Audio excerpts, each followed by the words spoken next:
meetings on the screenplay, an adaptation of Graham Greene's The Heart of the Matter. And here were the theoretical bookends of her existence, the maternal and the romantic, the latter submerged and almost extinct. In fact, that had been her secret intention in writing this script, to try to rekindle the romance and fan it back to life. Corrine hadn't wanted to be one of those mothers who paid someone else to raise her kids. For the first 5 years, to the astonishment of her friends and former colleagues, she'd stayed at home. Manhattan was an existential town in which identity was a function of professional accomplishment. Only the very young and the very rich were permitted to be idle. The latter, like her friend Casey Raines, had their charities and their personal assistants, and inevitably managed to convey the impression that all this constituted an exhausting grind. Russell had initially supported her maternal ideal, though as the years went by and their peers bought vacation homes in the Hamptons, he couldn't consistently disguise his resentment over their straitened finances, or his sense that his stay-at-home wife had become translucent, if not invisible, within the walls of their loft, a nanny without salary. She burst into her apartment, aching for her children, who over the course of the interminable afternoon might have died, dashed their heads against the edge of the coffee table she kept vowing to replace, been kidnapped, or forgotten her entirely. Corrine would have been less surprised at any of these scenarios than she was to see Hillary on the sofa, playing with the kids. "Mom, guess what? You won't believe. Aunt Hillary's here." Her daughter, Story, loved to deliver news and make announcements. It's true, she wouldn't believe. Last Corrine knew, her little sister had been in L.A. She'd tried calling as recently as last week, only to be told the number had been disconnected. And now here she was in TriBeCa, reclining on Corrine's couch with Jeremy in her lap. The first thing Corrine did, pure reflex, was to scoop Jeremy up into her arms and hug him, but instead of clutching her, he squirmed. "Hey, sis." Hillary rose from the couch, stretching lithe and cat-like in her leopard top. "Thought I'd surprise you."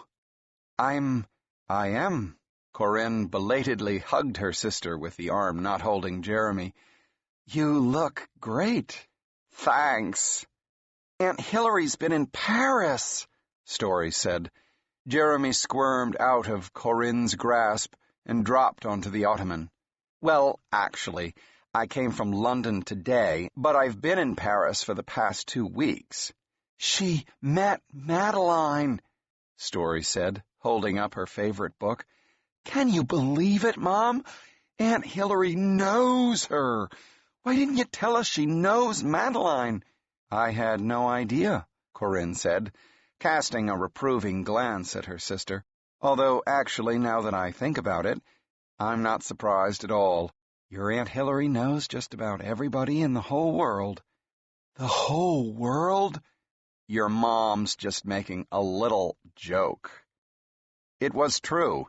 You couldn't watch a movie or open a magazine without Hillary dropping intimate remarks about the two-dimensional icons therein. Why wouldn't she know Madeline? "Corrine," Hillary said, "why are you looking at me that way?" "What way?" Story demanded. "What way is she looking at you? Mom, what does she mean?" Jeremy was bouncing up and down on the sofa. "Have you got a place to stay?" "Colin has this loft in Soho, but I have to call his neighbors for the keys. I think I may have the wrong number or something." As if, Corrine thought, she was supposed to know who Colin was. Some fucking drug dealer, minor English aristocrat, or bass player if experience was any guide. She gestured toward the couch. "You're welcome to the guest suite." Theirs was one of those old tunnel-style TriBeCa lofts, shaped like Manhattan itself, long and skinny. The most space they could find for the money back in 1990, when the area was still considered remote. An 18 by 80-foot rectangle with a single bathroom carved out of commercial space in the 70s. They'd walled off first one bedroom in the back, and then another when the children were born, and kept telling themselves as the years slipped past that they'd probably move by the time the kids needed separate bedrooms, which they did now.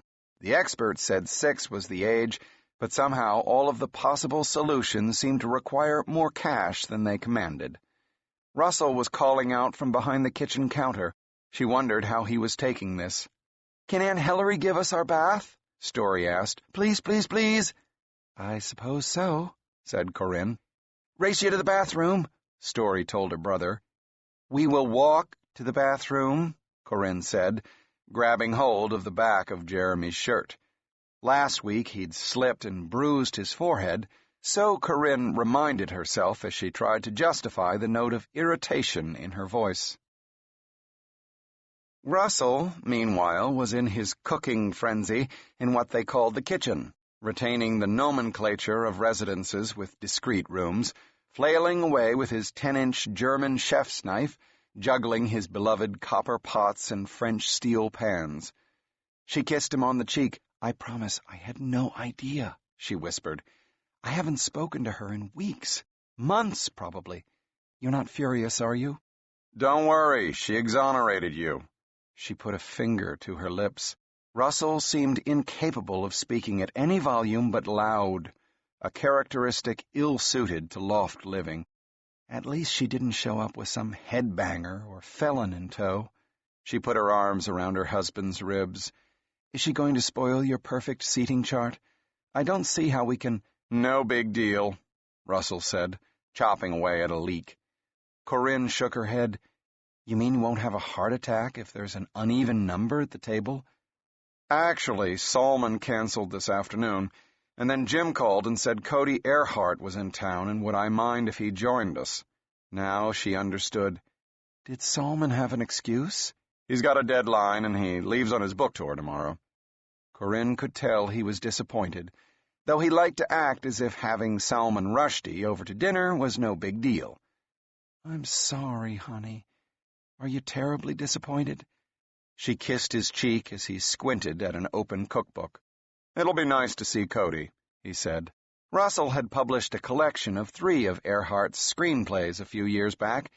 He was a hero to those who believed that his peers from the class of 1969, those legends responsible for the brief renaissance between Easy Rider and the Deer Hunter, had sold out and succumbed to the demands of the marketplace and the debt maintenance on their houses and wineries, or died, if not young, then in the full flower of excess.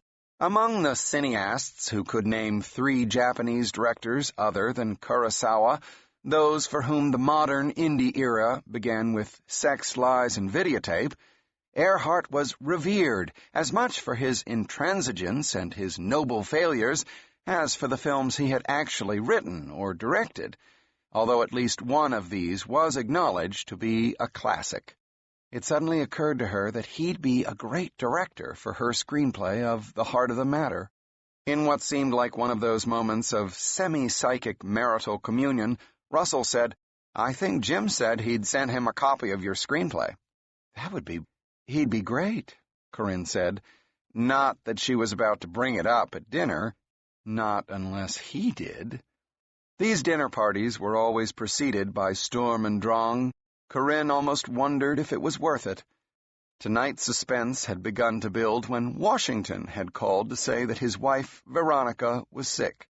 So Russell had invited Carlo, who, besides being a chef, a fact that could only increase the level of angst and adrenaline, belonged to that class of gregarious New Yorkers with phantom spouses.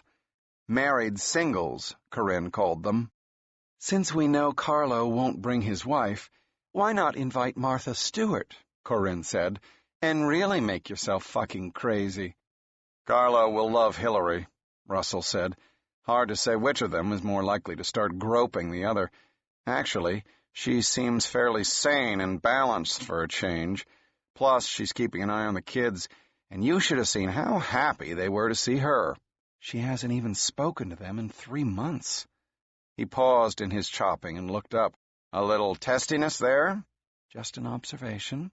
The subject of her sister was fraught with with being fraught.